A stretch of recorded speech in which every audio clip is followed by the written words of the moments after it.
at 2023.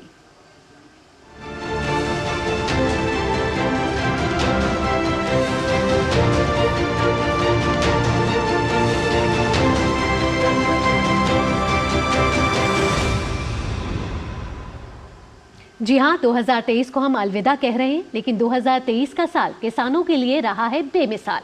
जी हाँ, साल 2023 देश के किसानों के कल्याण और विकास के साथ केंद्र प्रेरित योजनाओं के विस्तार के लिहाज से काफी महत्वपूर्ण रहा है। इस दौरान किसानों के हित में नई नई नीतियों और योजनाओं के क्रियान्वयन के साथ अन्नदाता को खेत से बाजार तक जोखिम कवर जैसी कई सहूलियत देने जैसे काम हुए हैं। देखते हैं हमारे संवाददाता की एक खास रिपोर्ट। साल 2023 किसानों की खुशहाली और समृद्धि के लिए बेमिसाल रहा। इस साल भर का आंकलन अगर हम करें तो कई तरह की योजनाएं और नीतियां न केवल केंद्र के एजेंडे में रही, बल्कि अन्नदाता का आर्थिक विकास सरकार की प्राथमिकता में भी रहा। तो आइए देखते हैं ये खास रिपोर्ट। देश की 65% से अधिक आबादी कृषि और उससे जुड़े उद्योगों पर निर्भर है, जिनकी आजीविका का मुख्य आर्थिक आधार खेती किसानी है। ऐसे में केंद्र सरकार देश के किसानों को वित्तीय रूप से मजबूत करने के लिए मिशन मोड पर काम कर रही है। साल 2014 में देश की बागडोर संभालने के बाद ही प्रधानमंत्री नरेंद्र मोदी ने कृषि मंत्रालय का नाम बदलकर कृषि एवं किसान कल्याण मंत्रालय कर दिया, जिससे अन्नदाता के कल्याण और विकास की कई महत्वाकांक्षी योजनाएं धरातल पर लाई जा सकें। और अब इनका फायदा देश के गांव, गरीब और किसानों को मिल रहा है और उनकी आर्थिक तरक्की सुनिश्चित हो रही है। अलविदा होते साल 2023 के बारे में आकलन करें तो पूरे साल देश में किसानों को केंद्र सरकार से बहुत कुछ मिला। इस दौरान कृषि जगत को केंद्र सरकार ने कई सौगात दी। किसान प्रेरित योजनाओं का आगाज साल 2023 के शुरुआत में ही हो गया। केंद्रीय बजट में 2023-2024 के दौरान कृषि क्षेत्र के लिए 20 लाख करोड़ रुपए तक की ऋण सुविधा दी गई और इसके बाद ये सिलसिला पूरे साल जारी रहा। साल भर में करीब 20 लाख किसान क्रेडिट कार्ड बांटे गए और किसान डिजिटल पब्लिक इंफ्रास्ट्रक्चर भी तैयार किया गया। युवाओं के लिए रोजगार के साथ साथ स्टार्टअप के लिए एग्री स्टार्टअप को बढ़ावा दिया गया। नवाचारों को बढ़ावा देते हुए ड्रोन तकनीक को व्यापक स्वरूप प्रदान किया गया। मोटे अनाज को बढ़ावा देने के लिए श्री अन्न योजना शुरू की गई और देश विदेश में जागरूकता कार्यक्रम भी आयोजित किए गए।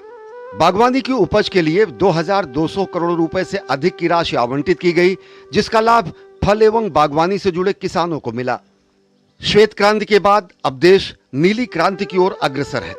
प्रधानमंत्री मत्स्य संपदा की नई उपयोजना के जरिए 6000 करोड़ रुपए का निवेश किया गया। सहकार से समृद्धि की संकल्पना को साकार करने के लिए सहकारी समितियों, डेयरी सहकारी समितियों को बढ़ावा दिया गया। करीब 2516 करोड़ रुपए के निवेश से 63,000 प्राथमिक कृषि ऋण समितियों का कंप्यूटरीकरण किया गया, जिससे सहकारी समितियों की कार्यशैली में अधिक पारदर्शिता आई। भारत सरकार द्वारा लगातार किसान हित में फैसले लिए गए हैं। हमने बीज से बाजार तक किसानों के लिए नई व्यवस्थाओं का निर्माण किया है। प्रधानमंत्री की सार्थक पहल से देश में प्राकृतिक खेती को बढ़ावा देने के लिए 10,000 जैव इनपुट संसाधन केंद्र स्थापित किए जा रहे हैं। किसानों के कृषि उत्पादों के वाजिब दाम दिलाने के लिए न्यूनतम समर्थन मूल्य में बढ़ोतरी के साथ ही साथ किसानों का पैसा सीधे उनके खाते में ट्रांसफर किया जा रहा है, जिससे बिचौलियों के शोषण से किसानों को राहत मिली है। देश में खाद्य तेल सुरक्षा सुनिश्चित करने के लिए तिलहन के घरेलू उत्पादन को बढ़ावा दिया जा रहा है। प्रधानमंत्री की पहल से प्राकृतिक कृषि पद्धतियों के साथ साथ जैविक खेती को बढ़ावा देने के लिए परंपरागत कृषि विकास योजना लागू की गई है। योजना में खेती का क्लस्टर बनाकर जैविक खेती को बढ़ावा दिया जा रहा है, जिससे किसानों की लागत घटने के साथ साथ आय बढ़ रही है। देश के करोड़ों गरीब किसानों को आर्थिक सुरक्षा प्रदान करने और उनकी आय में वृद्धि के लिए प्रधानमंत्री किसान सम्मान निधि योजना के जरिए साल में 3 बार 6,000 रुपए की आर्थिक सहायता गत कई वर्षों से दी जा रही है। प्रधानमंत्री किसान सम्मान निधि की अब तक कुल 15 किस्तें जारी की जा चुकी हैं, जो छोटे और सीमांत किसानों के लिए जरूरत के वक्त पर बड़ा आर्थिक सहारा बनी हैं। अगर साल भर का लेखा जोखा देखें तो सॉइल हेल्थ कार्ड, नीम कोटेड यूरिया, प्रधानमंत्री फसल बीमा योजना, प्रधानमंत्री कृषि सिंचाई योजना और पशुधन बीमा योजना जैसी तमाम योजनाओं से पूरे साल न केवल देश के अन्नदाता को लाभ मिला है, बल्कि कृषि लागत घटने से किसानों की शुद्ध आय में भी बढ़ोतरी हुई है। केंद्र सरकार देश के किसानों के कल्याण और विकास के लिए लगातार मिशन मोड पर काम कर रही है।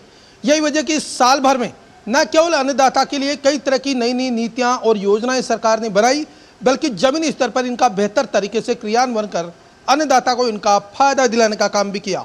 मेरे सहयोगी कैमरामैन आशीष शर्मा के साथ मैं OP Yadav, DD news, Delhi. और चलिए अब खबरों में आगे बढ़ते हैं।